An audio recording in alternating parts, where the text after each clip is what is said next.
Hey, welcome to Two Doctors Homestead. My name is Daniel.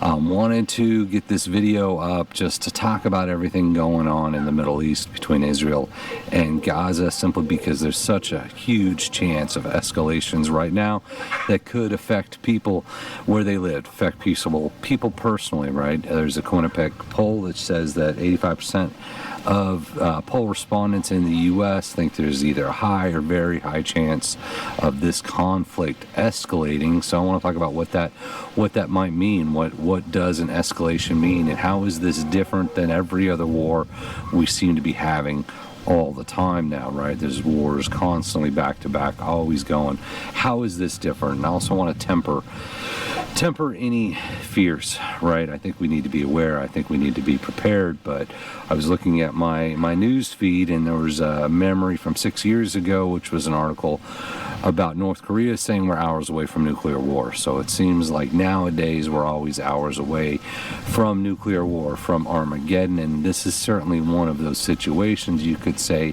the calm before the storm, right? We don't really know what's going to happen, but there's the potential right now for vast escalations that could have dramatic consequences, right? You look at what's going on in Israel. Israel's declared war on Hamas. Hamas had attacks on Israel, and there seems to be a lot of division across the world as to who's on which side, and I don't really care what side you're on. That's not the point of this video, to take sides, to defend a side, or anything like that. I don't care, right? You can be on any side you want, but there are mass protests across 46 countries. I counted them out this morning, in support of Hamas. So certainly Hamas has global support. It's not a situation where there's this clear cut who's the good guy, who's the bad guy, at least in terms of looking at the world population, right? You probably have your choice on who's the good guy, who's the bad guy. No, as a country, we're on Israel's side here, right? They're our ally. We are supporting them, and at the same time, Israel has an army of over 300,000 soldiers ready to go into Gaza. And they haven't, and they're paused. They're paused at the border, and there's a lot of speculation as to why they are paused. I've seen some articles that suggest that we're telling them to wait. We're not ready yet, and what we're not ready for is the escalation, right?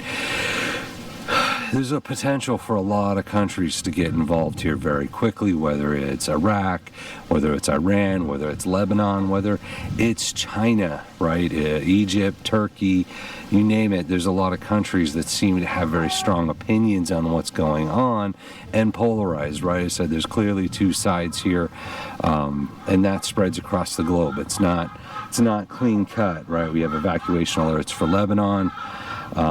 Just recently I saw an article where the Secretary of State Anthony Blinken and Defense Secretary Lloyd Austin said Sunday that the U.S. expects Iranian proxies to seek opportunities to escalate the Israel-Hamas war, and asserted that Biden administration is preparing to respond accordingly if American civilians and armed forces become targets. And what that is we're seeing a cycle, right? If Israel goes in to Gaza, and people start counterattacking and escalating, we're saying, hey, we will counterattack back. So there's this potential that in a very short period of time, there could be a lot of countries involved, a lot of militaries involved in a conflict that could spread across the world very quickly. I said there's 46 countries right now where there are mass protests in support of Hamas, including the United States, right? There's support here in the country, and if Israel does go in with their military, their stated intention is to wipe Hamas off the map. What about all these supporters everywhere? Are they going to be peaceful?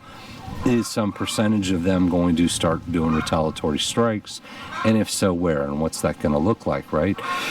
That should at least have you a little concerned. I don't want to terrify anyone. I don't want to scare anyone. But in terms of being prepared, now is a good time to take stock of your preparations. Are you ready? Are you ready for something like that? Are you ready to do your own personal lockdown for the potential for violence or anything else that might be going on in the world in the near future if this escalates? Now, there's a bit of a wild card involved in the situation, which is China. China is moving warships into the sea, into the area, into the Middle Eastern Sea. They have 6 warships. 2 of them are 052D destroyers that allegedly, and I'm going to explain why I say allegedly, have YJ-21 hypersonic ballistical missiles capable of sinking a carrier. Now, I say allegedly on that. There's some dispute on that technology. Does it exist? Is it as good as they say it is? And could it sink a carrier? They certainly haven't sunk one of our carriers before. I looked it up. The last time a U.S. carrier was sunk was World War II, February 21st, 1945. It was the Bismarck Sea. They sunk the Bismarck in 1945. That was the last time a carrier was sunk. So for China to say they have a ballistic missile that can sink a U.S. carrier, I'd say I don't know about that, right? There's some question there. Is the technology as good as they want us to believe it is? And what does that mean? Why is that challenging? Why don't we have hypersonics? So my dad was actually an aerospace engineer for a long time and said that the physics behind hypersonic weapons are very challenging. And I looked it up. They say hypersonics could go as fast as Mach 10. I've seen Mach 9. I'm going to use Mach 10 because that's what I was able to find recently, which is 7,672 miles per hour. In comparison, a 9mm bullet, and it depends, of course, on the bullet and the amount of powder and the grain size and whatnot, but we could say travels about 853 miles per hour. So a hypersonic missile traveling at Mach 10 is 8 times faster than a bullet. So faster than a speeding bullet, 8 times faster than a bullet.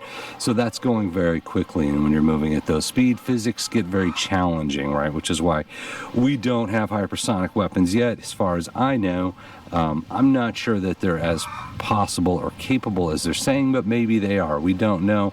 We probably won't know unless China wants to fire one, right? And what are they doing? What is their interest in the Middle East? Why are they sending a navy into the area? Do they have some intention to engage our navy? Do they want to try to sink a U.S. carrier? I don't know. I certainly hope not, right? If they were able to sink a U.S. carrier, the world would change overnight. As I said, a U.S. carrier hasn't been sunk since 1945.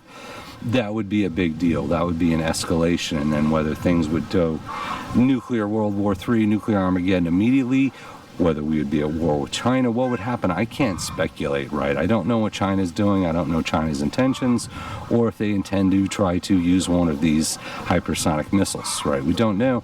But they are there. They are in the mix for some reason. They are there as well. So this isn't going to be clean no matter what happens. Certainly possible it could fizzle out, and possible nothing could happen. And I feel like, I hope whatever happens, it doesn't spiral into this massive international, multinational war. But that is possible, and that's something to be aware of. Where today is a little darker than a lot of days, and this conflict could bubble up very quickly, whether it's today or in the next week, or it could fizzle out. And maybe fizzle out would be better, but there's a lot of international politics. There's a lot going on there. There's a lot of, so there's two clear sides on this, and there's a lot of people on either side, and that's not my point. But you look at even Russia seems to gain if there is a major conflict in the Middle East right now. If there is a conflict between Israel and Palestine, it's a distraction from what's going on in Ukraine, and it will cause oil prices to go up, right? If there's major war in the Middle East that could span across multiple countries, Iraq, Iran, Lebanon, what about maybe Syria, Jordan, Egypt, I don't know. That will drive oil prices way up, right? Because that's where a lot of the oil comes from. Russia also produces a lot of oil, and that's a big part of their economy. So if something does happen in the Middle East, expect oil prices to go up, right? I think everything's going to get really scary really quickly. So that's why I want to make this video, right? Build that awareness. You may or may not be very aware of what's going on. Say I've got friends sitting there refreshing their news feed every 5 minutes, and sometimes I find myself doing the same thing, because at any moment, right, and we can always say, hey, at any moment everything could fall apart, but this is one of those situations that literally at any moment things could start getting ugly very quickly, and not just in some faraway country, in some faraway war that, you know, we got to send troops and money and horrible things happen that could come back, right? This could impact you locally, whether you're in the U.S. or in any other country, right? There's a lot of support for Hamas. We are supporting Israel here, so there's natural battle lines are being drawn all over the world. And that's a difficult situation, right? There's not much I can do personally either way to control or stop what may happen, and neither can most people. The best you can do is, once again, prepare yourself, prepare your family. I'm not saying panic and buy stuff you can't afford or buy stuff you don't need, but it's a good time to take a few minutes and think about your preps. Hey, maybe you get an extra bag of beans. 20-pound bag of beans might be $10-15, depending on where you're at. That could be as much as 3 weeks worth of food, right? Look at your preps. Look at stuff like ammo. We know ammo's getting very scarce. It's not a bad time if you can still find cheap ammo. Look at ammo. Look at your food, your water, your shelter, self-defense, medical supplies. It's a good time as a prepper to sort of evaluate where you're at and what's your plan and what would you do if something happens while you're at work. It's the same thing we always talk about. Get home plans, bug out plans, but it's a good time to dust some of that off and dig in a little bit and think about how you would respond, because it is entirely possible something horrible could happen very soon. We don't know. We hope not. I hope not. So I thought it was worth bringing it up, having at least the talk, share some of the stuff on my mind with everything that's going on right now. I think it's relevant to everyone. So as always, thank you for watching, and we appreciate you.